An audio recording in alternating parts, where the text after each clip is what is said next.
안녕하세요. 알쓸맥자 뷰난쌤입니다. 한 주 잘 보내셨죠? 먼저 새해 복 많이 받으시고요. 해피 뉴 이어, 뉴 이어입니다. 발음이 안 되네요. 그리고 무엇보다 좀 건강해야겠죠? 맥주는 진짜 건강하셔야지 즐기실 수 있잖아요. 건강하지 않으면 즐길 수 없는 게 이 맥주예요. 제발 여러분들 건강을 신경 써 주셨으면 좋겠습니다. 오늘 맥주 스타일 시간 계속 이어가려고 해요. 우리가 둥켈부터 복비어 그리고 도페일복, 저번 시간에는 비엔나 라거와 메르첸, 옥토페스트까지 한번 쭉 훑어보는 시간 가졌는데요. 오늘은 아마 어두운 라거의 마지막 편이 될 것 같아요. 슈바르츠 비어 이야기를 할 거고, 시간이 되면 라우크 비어까지 얘기를 하려고 합니다. 물론 라우크 비어는 어두운색 라거가 아니죠. 라우크 비어는 굉장히 독특한 포지셔닝을 갖고 있는데요. 그 자체가 하나의 스타일이기도 하고 카테고리이기도 하고 그렇습니다. 그래서 오늘 라우크 비어까지 얘기를 할 수 있으면 정리를 하려고 해요. 그리고 또 제가 마신 맥주들에 대한 간단한 코멘트들도 한번 하면서 맥주 이야기도 해보려고 합니다. 맥주 스타일 이야기하는 시간인데요. 오늘은 슈바르츠 비예요. 제 발음 슈바르츠 이해해 주시고요. 제가 독일어 발음을 못하기 때문에 독일어를 배운 적이 없어요. 그래서 발음도 배운 적이 없고. 자, 어쨌든 슈바르츠 비어 오늘 얘기하는 시간이고요. 슈바르츠 비어는 먼저 말씀드리면 이름에서 이 맥주의 특징이 바로 드러나죠. 슈바르츠라는 뜻이 블랙이라는 뜻이라고 합니다. 둥켈이 다크라고 하는 뜻이라고 하면 슈바르츠는 블랙을 얘기하죠. 이 슈바르츠라고는 말 그대로 블랙 라거를 의미를 해요. 이 블랙 라거, 이 슈바르츠 비어의 시작은 퀘스트리처라고 하는 튜링겐 지방의 맥주입니다. 이 슈바르츠 비어의 가장 큰 특징은 완전 블랙, 완전 까만 색이에요. 그러나 색이 까맣다고 해서 불투명하냐? 그렇지 않습니다. 색은 까맣지만 투명합니다. 많은 분들이 이 부분을 많이 오해하고 계시는데, 색의 어두운 정도와 투명도는 관련이 없습니다. 색이 완전 까매도 맥주는 투명할 수 있어요. 그리고 색이 완전 까매에도 불구하고 알코올 도수가 그리 높지 않습니다. 튜링겐의 슈바르츠 비어는 퀘스트리처죠. 퀘스트리처는 괴테의 맥주로 유명해요. 괴테가 요양을 하러 간 곳이 이 튜링겐 지역이라고 하거든요. 요양을 하러 가서 마셨던 맥주로 알려져 있고요. 16세기일 거예요. 이 퀘스트리처가 1543년이라고 하는데요. 이때 이제부터 시작을 했고요. 튜링겐 지방은 저도 2년 전에 가봤습니다. 퀘스트리처는 한국 마트에서 쉽게 구할 수 있는 맥주였어요. 놀랍게도 제가 계속 이 얘기 계속 드리는데 다 한국에 있었던 맥주입니다. 가격도 되게 저렴했어요. 2,450원 병당. 이 맥주를 3병당 만원, 4병 만원, 4캔 만원 하진 않았지만 한 병에 2,450원에 한국 마트에서 구할 수 있는 맥주였다는 거. 제가 이 맥주를 처음 마신 거는 독일의 튜링겐은 아니었어요. 쾰른이었고요. 쾰른에서 2년마다 세계에서 가장 큰 식품 박람회가 열리거든요. 아누가라고.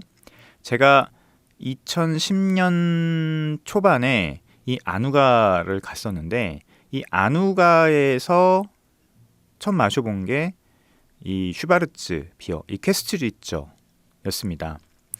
아니, 그 전에 들어왔었나 한국에? 근데 거기서 또 마셨나? 정확한 기억이 안 나는데, 이 퀘스트리처가 한국에 처음 들어온 게 언젠지는 정확히 기억이 안 나요. 어쨌든 거기서 처음 마셨는지 아니면 한국에서 마시고 거기서도 또 마셨는지 선후 관계는 좀 기억이 안 나지만 어쨌든 굉장히 맛있는 캐스리처를 마신 건 그때였던 것 같아요. 쾰른의 아누가를 가서였고요. 아누가의 부스 하나가 독일 맥주를 홍보하는 곳이 있었어요. 그러니까 아누가 전체로 봤을 때는 그렇게 큰 공간을 차지하고 있지는 않았는데 어쨌든 한 섹터에 독일 맥주를 이렇게 홍보하고 소개하는 공간이 있었고요. 저야 당연히 거기를 갈 수밖에 없었죠. 그 당시에 가서 굉장히 많은 맥주들을 마셨는데 그때 굉장히 인상 깊게 마신 게 바로 이 퀘스트리처였어요. 한국에 있을 때도 종종 마셨습니다. 그리고 재작년에 튜링겐 지방에 가서는 또 퀘스리처를 당연히 마셨고요. 퀘스리처 슈바르츠 비어뿐만 아니라 다른 브랜드의 슈바르츠 비어도 마셨어요. 이 튜링겐 지방이 어딘지 그래서 대략적으로 알고 있습니다. 중부 지역이고요. 약간 중북부 지역이라고 생각하시면 돼요. 프랑크푸르트에서 베를린으로 가는 그 중간에 있는 도시들을 거쳐서 갔는데 그 도시들에서 이 슈바르츠 비어를 팔고 있었고요. 그리고 일부러 그 슈바르츠 비어를 마시러 갔습니다. 그 도시에. 그래서 캐스리처도 마셨고 제가 정확히 지금 브랜드 이름이 기억이 안 나는데 그 지역에 있는 슈바르츠 비어도 마셨어요. 그걸 마시러 갔으니까요. 저는 맥주 투어를 하러 갔으니까. 이 캐스리처 슈바르츠 비어의 가장 큰 향미적인 특징은 그렇게 뭐랄까요, 다크몰트에서 올라오는 향이 세지 않다는 거예요. 보통 이렇게 까만 맥주들을 마실 때 우리가 먼저 떠올리는 향들은 뭐 커피나 뭐 다크 초콜릿 같은, 그리고 약간 번트한 향도 있을 수 있고요. 뭐 요런 향들이죠. 약간 로스티드, 구운 향들. 그런데 슈바르츠 비어는 이런 향들이 세지 않습니다. 어떻게 보면은 생각보다 굉장히 밍밍한데 이런 느낌이 드실 정도예요. 커피 같은 향이 납니다. 초콜릿 같은 향은 나지 않아요. 커피 같은 향이 나는데 굉장히 섬세하면서 미세하게 나고요. 쓴맛도 높지 않습니다. 쓴맛도 높지 않아서 굉장히 편하게 마실 수 있어요. 까만 맥주를 벌컥벌컥 마시는 생각을 우리가 별로 하지 못하는데 이 슈바르츠 비어는 완전 까만색에도 불구하고 그냥 굉장히 물 대신 마실 수 있는 이런 느낌을 갖고 있죠. 그러나 제가 이제 재작년에 독일의 슈바르츠 비어를 마시러 갔었을 때는 조금 다른 느낌의 슈바르츠 비어도 있었어요. 네. 그곳은 이제 그 지역에 있는 슈바르츠 비어를 파는 곳이었거든요. 그곳에 가서 생맥주로 그 슈바르츠 비어를 마셨는데 그 맥주는 약간 로스티드한 향들이 꽤 올라오더라고요. 그래서 슈바르츠 비어라고 하는 맥주도 양조장마다 조금씩 다를 수 있구나라는 생각을 좀 했고요. 그러니까 같은 슈바르츠 비어 스타일임에도 불구하고 캐스트리처는 현지에서 먹었을 때도 굉장히 마시기 쉽고 특별하게 튀는 향이 없는 그런 블랙 라거로 마셨는데, 또 지역에는 다른 양조장에 있는 슈바르츠 비어는 굉장히 약간 커피 같고 로스티드한 향들이 생각보다 올라오는 그런 느낌을 받았습니다. 슈바르츠 비어는 이게 다예요. 굉장히 한국에 지금 없어서 안타깝죠. 있다고 해서 굉장히 잘 팔릴 만한 맥주는 아니에요. 그런데 놀랍게도 이 블랙 라거는 생각보다 잘 팔리고 있습니다. 예를 들어서 캐스트리처는 잘 안 팔렸지만 블랙 라거는 여전히 국내 맥주 시장에 있죠. 가장 대표적인 게 바로 하이트의 스타우트예요. 하이트의 스타우트 같은 경우는 스타우트 스타일이 아닙니다. 이름을 그렇게 졌어요. 굉장히 오래전부터 있었던 맥주잖아요. 하이트 스타우트는.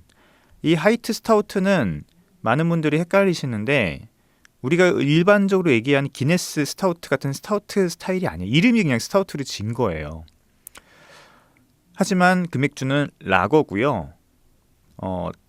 블랙 라거입니다.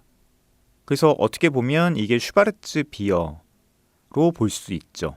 그리고 그 맥주 마셔보시면 생각보다 뭐 초콜릿이나 커피나 쓴맛 같은 그런 향미들이 나지 않습니다. 그래서 처음에 마실 땐 조금 당황스럽죠. 지금 한국에 사라졌지만 또 있었던 맥주가 있죠. 아사히의 블랙 라거. 이 맥주 생각보다 되게 잘 팔렸어요, 한국에서. 이 아사히 블랙 라거도 역시 슈바르츠 비어라고 볼 수 있고요. 지금 마트에 있을지 모르겠지만 어쨌든 국내에 유통되고 있는 맥주 중에서는 칭따오 스타우트도 역시 라거입니다. 칭따오 스타우트 같은 맥주도 이름이 스타우트지 실질적으로는 라거, 블랙 라거 맥주로 보시면 되고요. 근데 이 칭따오 스타우트는 약간 로스티드한 향들이 많이 좀 묻어 나와요. 그래서 좀 벌컹벌컹 마시기는 조금 힘들다라는 느낌이 있습니다. 그래서 뭐 이런 아주 다크가 아닌 색이 까만색의 라거들은 대부분 다 슈바르츠 비어라고 보시면 되고요. 그 원조 맥주가 이 퀘스트리처라고 보시면 될 것 같아요. 뭐 그래서 그런 개념들을 좀 머릿속에 갖고 계시면 될 것 같고요. 여기 맥주의 모든 것에 나온 슈바르츠 비어를 한번 보죠. 앞에 건너뛰고요. 중간 보면 슈바르츠 비어 양조업자들은 다음에 두 도로 중 한 길을 택하면 목표점에 도달할 수 있다 하면서 첫 번째는 껍질이 벗긴 메가를 사용하면 타고 볶은 성질을 완화할 수 있다는 거고요. 두 번째는 커피를 차갑게 우려내는 기술을 차용해도 괜찮다. 뭐 이렇게 양조적인 얘기를 하고 있고요. 그리고 길지가 않아요. 이 슈바르트 맥주를 얘기하는 이 글이. 오늘날 독일에서는 이 블랙 라거가 여전히 인기 있고 미국에서는 크래프트 맥주 중 미각을 홀리는 최고의 맛으로 점점 자리매김하고 있다. 가볍게 넘어가는 이 흑맥주는 미 전역에서 생산된다. 하면서 뭔가 얘기하고 있습니다. 이 맥주에 대한 향미적인 특징은 별로 얘기하고 있지 않아요.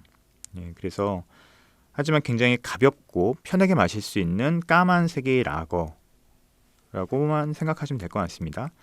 퀘스트리처 슈바르츠 비어는 따로 여기 소개를 하고 있는데요. 4.8도고요. 1543년에 설립된 양조장으로 독일의 아우구스트 슈바르츠 비어 대부분을 생산한다.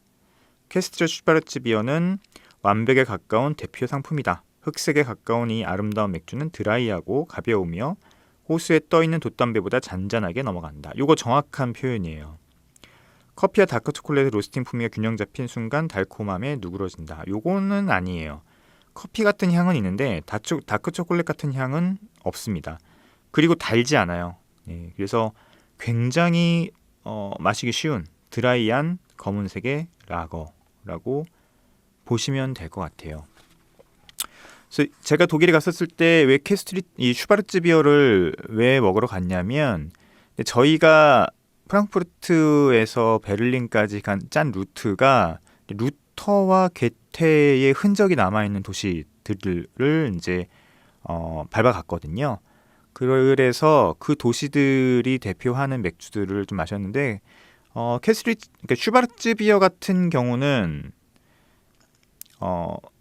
이 맥주를 마시러 독일에 가는 사람들은 별로 없잖아요. 거의 없을 거예요. 그죠? 그러다 보니까 오히려 이 슈바르츠 비어를 현지에서 먹을 수 있는 경험을 이렇게 좀 가져보자라는 생각으로 제가 코디네이팅 할 때 코스를 넣어놨고요. 굉장히 좋은 경험으로 아마 저뿐만 아니라 같이 가셨던 분들도 남아 있을 거예요. 도시 이름이 정확히 기억이 안 나네요. 도시 이름이 정확히 기억 안 나는데 그 도시가 어떤 도시냐면 루터가 최초의 서품을 받았던 도시예요. 그래서 굉장히 유명한 수도원이 있고요. 그 도시는 기회가 되면 또 가고 싶습니다. 작지만 중세의 모습을 그대로 간직하고 있고 또 그 곳곳에 독일 맥주를 파는 그 가스트로프들이 있었거든요. 그래서 굉장히 기억이 많이 남아 있는 오래 머물진 않았지만 하루 정도 딱 머물고 있었지만 기회가 되면 다시 한번 가봐야겠다라는 생각이 드는 곳이었습니다. 기회가 되시면 이 슈바르츠 비어 한번 드셔보셨으면 좋겠고요. 제가 작년 중반까지만 해도 이 캐스트리처를 구입을 해서 저희 수업에서 썼거든요. 근데 지금은 더 이상 구하기가 힘든 맥주가 되었습니다. 아쉽네요. 자, 두 번째 맥주는 라우크 비어예요. 라우크 비어는 훈연 맥주를 의미를 하죠. 라우크 자체가 이제 스모키, 스모크드 이런 뜻이라고 합니다. 라우크 비어는 제가 할 말이 많죠. 제가 밤베르크를 꽤 많이 갔던 사람이기 때문에 그렇고요. 밤베르크는 이 맥주 때문에 갔습니다. 슈렌케를라라고 하는 브랜드로 대표되는 이 라우크 비어는 훈연 몰트 혹은 훈제 몰트를 사용해서 만드는 맥주를 의미를 합니다.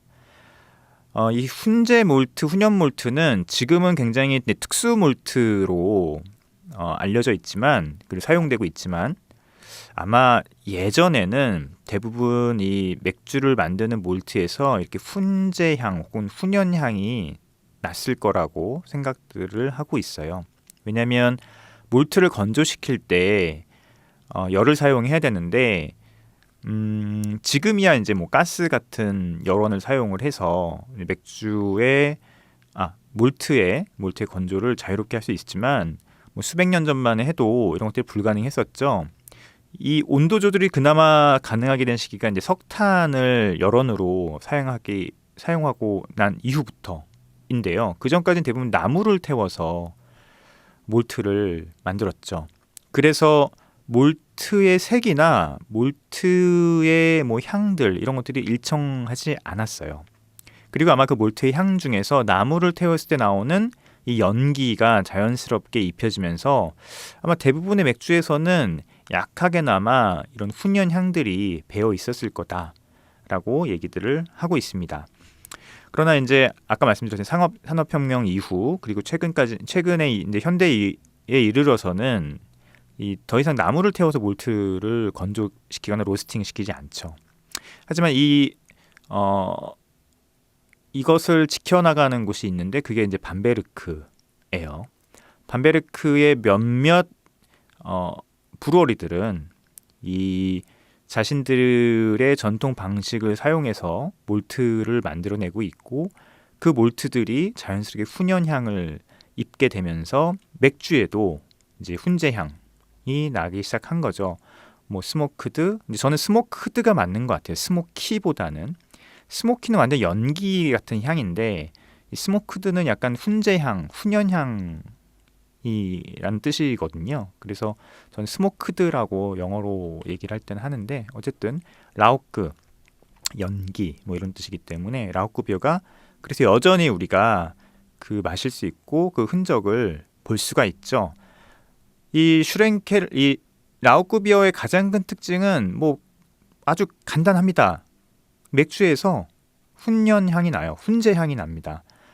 구운 베이컨이나 소세지와 같은 향이 나는 거죠. 그래서 처음에 이 맥주를 마시는 분들은 조금 적응 못 하실 수도 있어요. 맥주에서 한 번도 맡아보지 못한, 경험해보지 못한 향이기 때문에 그런데요. 근데 이 맥주를 제대로 한번 경험해 보시면 또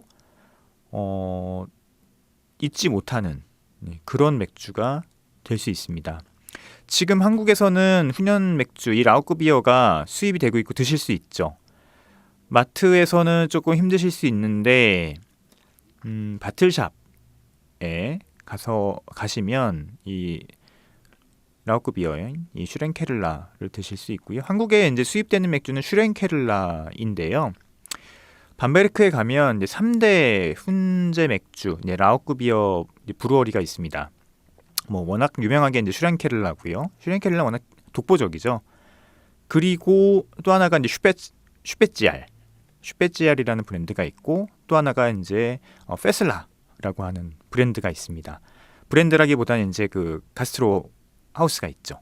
가시면 다 드실 수 있고요.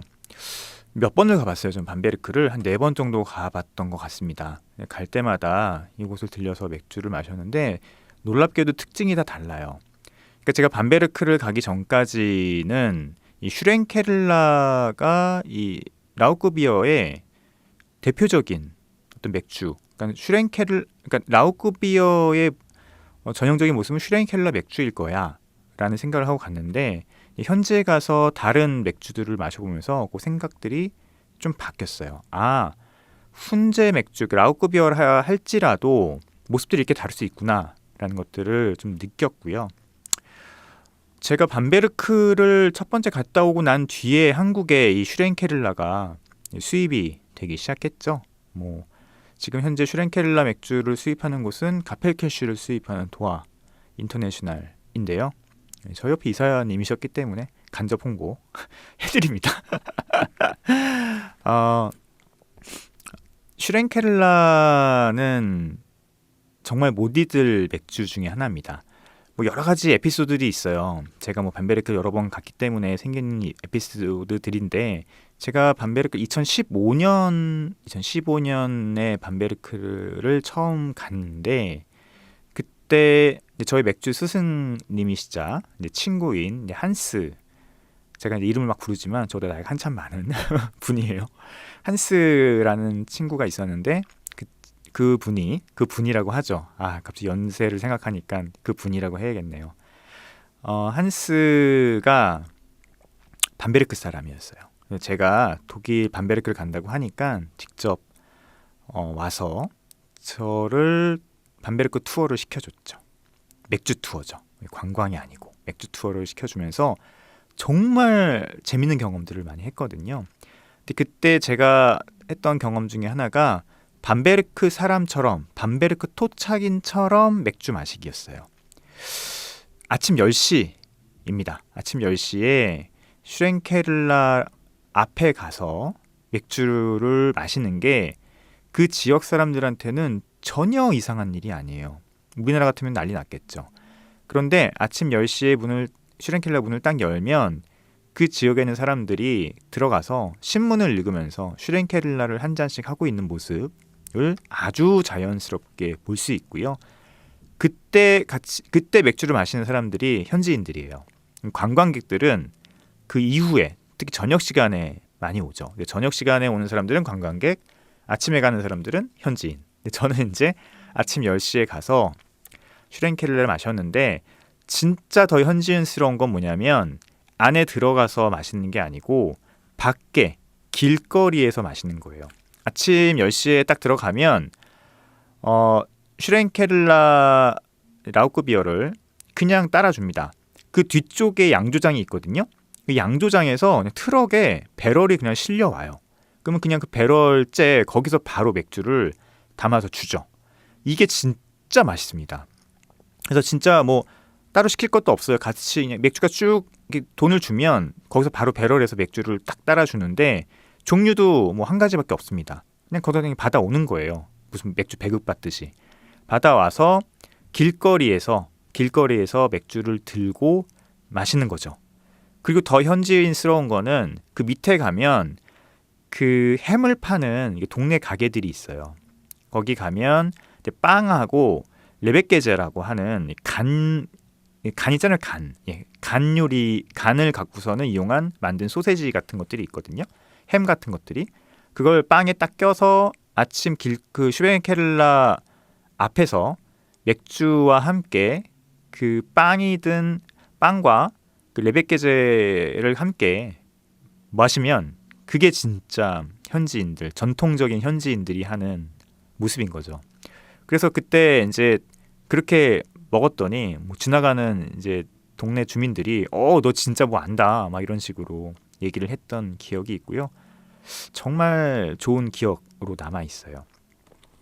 자, 이 훈연 맥주, 이 라우크 비어를 조금 정리해 드리면 라우크 비어라고 하는 맥주는 하나의 스타일로서 얘기할 수 있지만 그 밑에는 또 서브 스타일들이 있어요. 그러니까 이걸 어떻게 정리를 용어적으로 해야 될지는 뭐 모르겠지만 답이 없죠. 어쨌든 라우크 비어라고 하는 맥주는 훈연 몰트를 사용한 맥주이지만 그 밑에 또 서브 스타일들이 있습니다.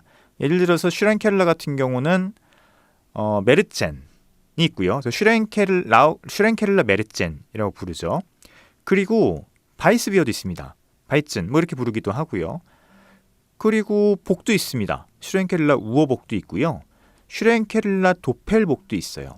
그러니까 훈연 몰트로 만드는 맥주 자체를 라우크 비어라고 부르지만 그 안에는 또 이렇게 다른 스타일들이 있는 거예요. 특히 슈렌켈러 같은 경우는 지금 말씀드린 메르젠, 바이스비어, 바이젠 그리고 우어복 같은 경우는 전통적인 너도밤나무를 태워서 만든 몰트로 만들지만 아이에 같은 맥주는 도펠복이거든요. 이 맥주는 너도밤나무가 아니고 오크나무를 태워서 만든 몰트로 만듭니다. 또 달라요. 그러면은 오크나무를 태워서 만든 몰트와 너도밤나무를 태워서 만드는 몰트로 만든 맥주가 향미적으로 구분이 되냐? 절대 구분이 되지 않습니다. 제가 여러 가지 실험들을 해봤거든요. 그런데 그렇지 않아요. 그냥 상징적으로 다른 나무를 썼구나 정도는 알 수 있지만 그거를 테이스팅적으로 구분할 수 있다는 거의 불가능한 일이에요.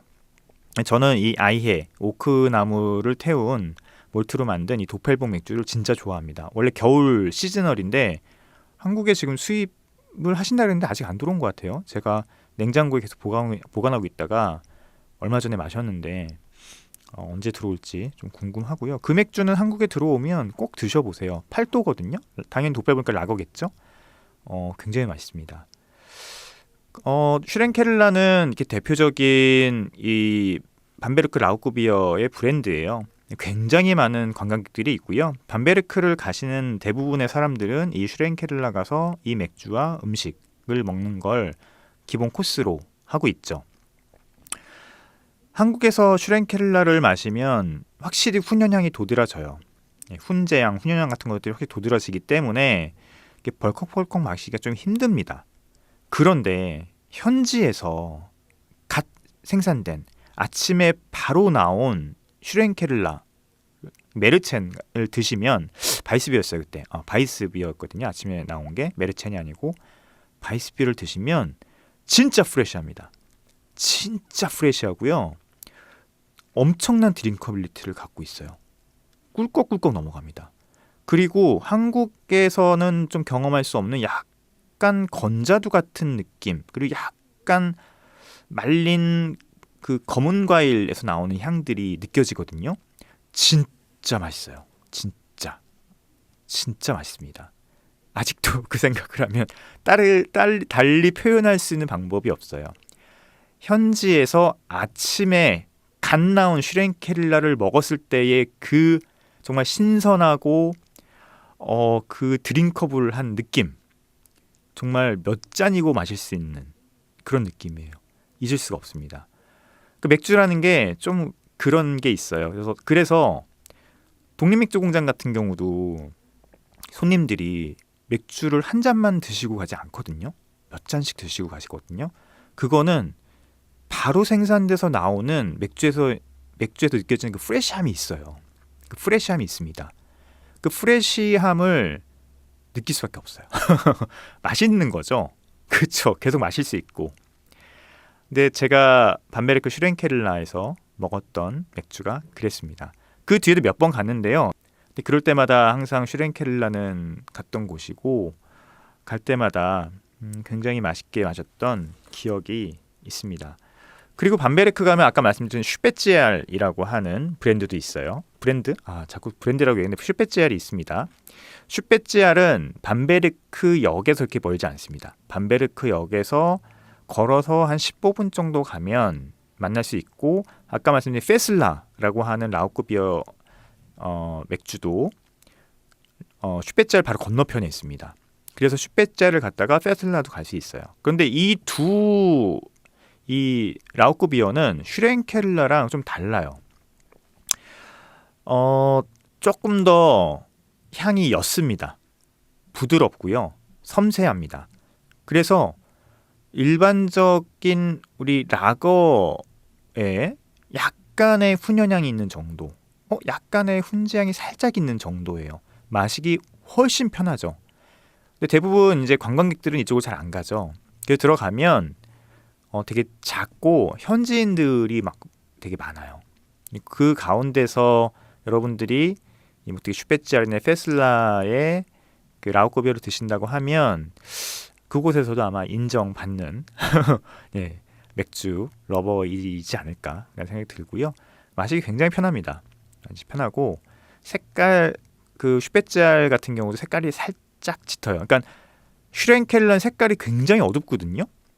딱 따랐을 때 벌써 약간 그 다크 브라운, 브라운의 다크 브라운 컬러를 갖고 있어요. 물론 슈렌켈라의 라거는 그렇지 않습니다. 슈렌켈라 라거는 색깔이 밝아요. 그리고 훈연 몰트를 사용하지 않습니다. 그래서 훈연향이 안 나지라고 생각하실 수 있는데 훈연 몰트를 넣지 않기 때문에 그래요. 그래서 슈렌켈라고 해서 다 훈연 몰트를 사용하는 것도 아니다 라는 것들을 알고 계셨으면 좋겠고요. 이 부분은 혹시 제가 틀렸을 수도 있을 것 같겠는데 하여튼 그렇습니다. 그리고 슈페찌아르네 페슬라 같은 경우도 그 훈연 몰트를 사용하지 않는 맥주들이 있어요.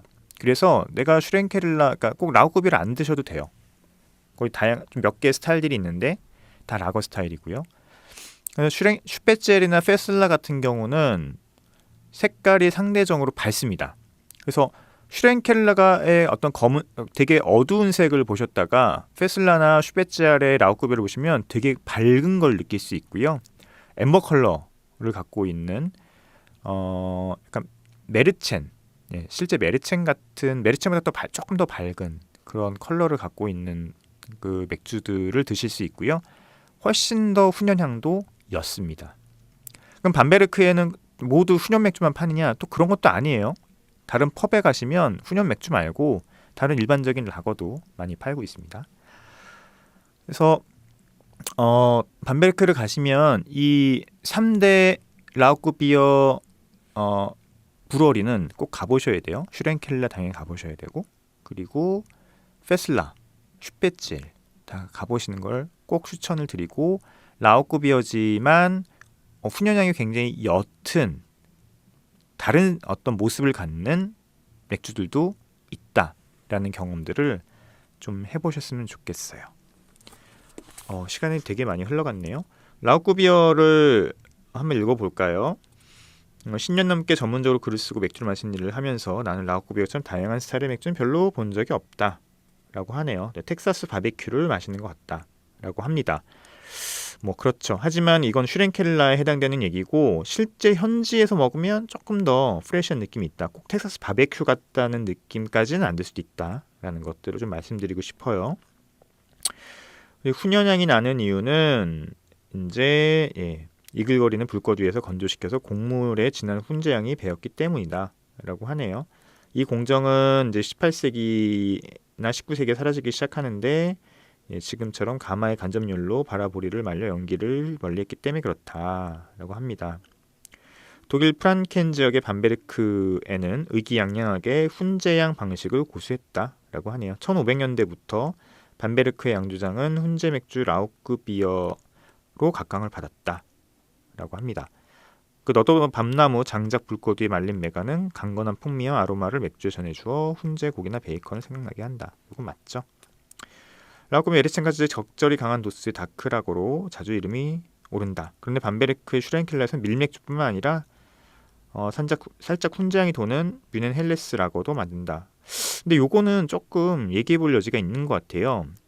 제가 알기로는 그 슈렌켈라 라거는 그 훈연 몰트를 안 쓰는 걸로 알고 있거든요. 제가 실제 테이스팅 해봐서 훈연향을 못 느꼈던 것 같아요. 현지에서 먹었을 때. 그래서 요거는 한 번 더 우리가 확인해 볼 필요가 있을 것 같고요. 그리고 이제 미국 맥주 얘기예요. 미국 맥주 얘기를 되게 많이 하고 있네요. 그래서 이렇게 하고 끝납니다. 그래서 여기 보면 이제 슈렌켈라 라우크비어 메르첸에 대해서 얘기하고 있고요. 아예트 슈렌켈라 라우크비어라고 하는 정말 멋진 이 라벨을 갖고 있는 맥주죠. 아예트는 이 올드란 뜻이에요. 고대어로. 그래서 뭐 올드 슈랭켈 라우크비어라는 뜻이고요. 그 안에 내부적으로 또 이제 스타일이 있죠. 메르젠이라고 해서 라거죠. 우리 메르젠 배웠죠. 5.4도고요. 채식주의자들은 너도밤나무 목재로 훈제한 맥으로 만든 슈랭켈을 자극적인 메르젠의 혀를 떨며 괴로워할지도 모르겠다라고 하네요. 그래서 검은 과일과 초콜릿의 은근한 기미로 햄의 풍미가 부각된다. 강렬하지만 놀라울 정도로 상쾌하다라고 하네요. 우리가 테이스팅적으로 이 라우크비어의 메르첸 그리고 바이스비어 우어복을 구분할 수 있을까요? 재밌는 이제 실험이죠. 재밌는 도전이고 세 개의 맥주를 따로 테이스팅을 해보면 그 차이점들은 살짝 느낄 수 있습니다. 근데 일반적으로 마실 때는 세 개가 확 다른 점을 거의 느끼기가 힘들어요. 만약에 이 세 개를 맞출 수 있는 시험을 본다고 하죠. 그러면 이제 미리 알고 세 개의 차이점들을 우리가 경험하고 암기한 다음에 맞춰보라. 그럼 맞출 수 있을 거예요. 그런데 그런 얘기 없이 그냥 세 개 중에서 뭐 바이스비어든 메르첸이든 우어복이든 세 개 중에서 이게 어떤 스타일의 슈랭켈란지 맞춰봅시다 했을 때는 굉장히 맞추기 힘듭니다. 제가 여러 번 해봤는데 그렇게 쉽지 않고요. 굳이 막 차이점들을 찾으려고 하면 또 찾을 수는 있어요. 특히 우어복 같은 경우는 조금 더 바디감이 높고 단맛이 있고 메르첸 같은 경우는 약간 캐러멜리한 향이 있죠. 그리고 바이스비어는 이 셋 중에서 가장 조금 더 제일 가볍고 뒤에 살짝 정향 같은 느낌이 있는데 솔직히 그 훈제향에 묻혀서 그렇게 도드라지진 않습니다. 그래서 라우크비어는 재밌는 맥주예요. 그리고 한국에 있어요. 한국에 있으니까 지금 메르첸이 있고 하나가 크라우첸이라고 또 있어요. 크라우첸이야말로 밝은 색의 훈제향이 나는 라거죠. 재밌습니다. 그래서 꼭 드셔보셨으면 좋겠어요. 저도 냉장고에 지금 있는데 마시죠. 한 박스 샀거든요.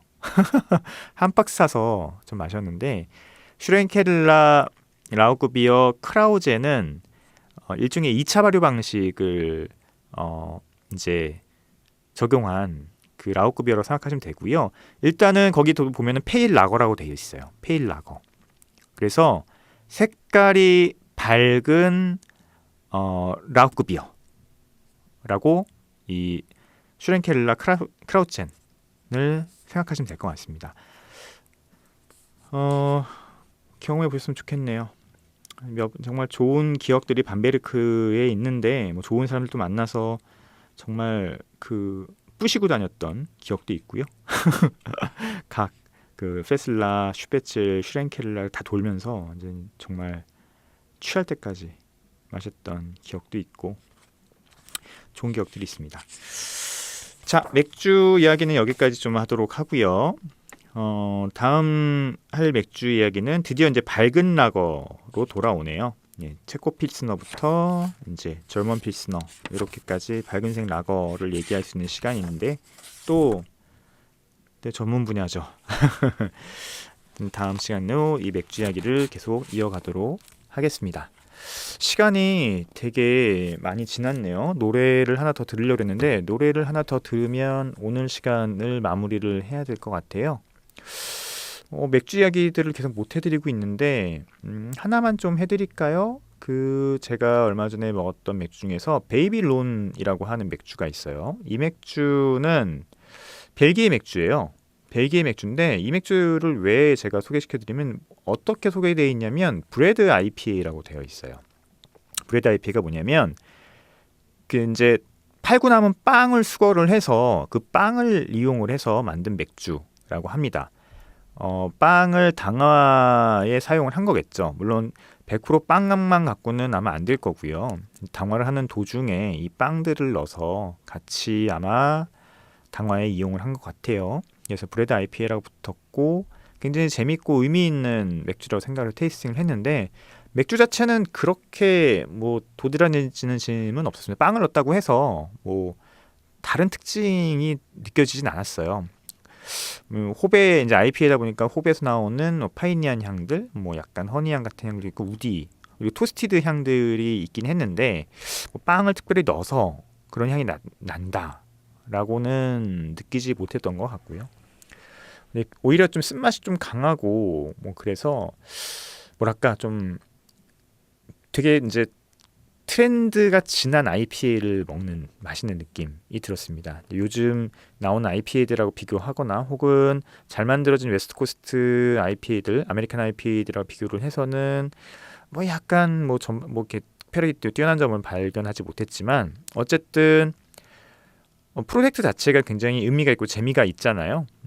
그래서 테이스팅을 해봤던 맥주로 기억을 하고 있어요. 그리고 요 맥주까지만 소개시켜드리고 오늘은 정리를 해야 될 것 같은데 드래곤스 밀크라고 하는 그 임페리얼 스타우트가 있죠. 그 드래곤스 밀크 화이트라고 하는 맥주가 있어서 저도 궁금해서 한번 사봤습니다. 이 맥주 같은 경우는 재밌죠. 네. 화이트인데 스타우트라고 또 되어 있어요. 6도의 알코올을 갖고 있는데요. 어떻게 화이트인데 스타우트라고 할 수 있어? 라고 하지만 그거는 크래프트 맥주의 상상력에 기반을 생각해 보면 어느 정도 허용해 줄 수 있지 않을까 생각이 들고 그럼 색깔이 하얗냐? 그렇지 않아요. 색깔은 또 페일 골드 색이기 때문에 딱 따랐을 때 뭔가 화이트를 상상하셨다면 한방 먹으신 겁니다. 그 맥주 캔이 화이트로 되어 있기 때문에 당연히 이 맥주는 흰색일 거야 라고 생각하시겠지만 그렇지 않고요. 향들은 이제 코코넛이나 바닐라, 뭐 화이트 초콜릿 같은 향들이 물씬 나요. 그래서 색깔은 페일 골드이지만 향들은 우리가 스타우트에서 마실 수 있는, 느낄 수 있는 향들이 조금 올라온다 라고 생각하시면 될 것 같고요. 약간 언밸런스하죠. 하지만 뭐 재밌는 상상력, 크래프트적인 상상력인 것 같아서 뭐 되게 나름 맛있게 먹었습니다. 드라이 크리스피하기 때문에 마시기는 편합니다. 그래서 이런 맥주는 이벤트 맥주로 굉장히 재밌을 것 같고 정말 화이트 초콜릿 있잖아요. 그 화이트 초콜릿과 같이 드시면 굉장히 좋은 궁합을 우리가 만들 수 있을 것 같아요. 야, 맥주를 소개시켜드릴 게 많은데 오늘 어쨌든 2개만 소개를 시켜드리고 정리해드리도록 하죠. 자, 건강하시고요. 새해도 우리 알쓸맥잡과 함께 재밌게 또 즐겁게 비얼라이프 보내시길 바랍니다. 다음 시간에 뵙겠습니다. 건강하세요. 안녕하십시오. 안녕히 계세요.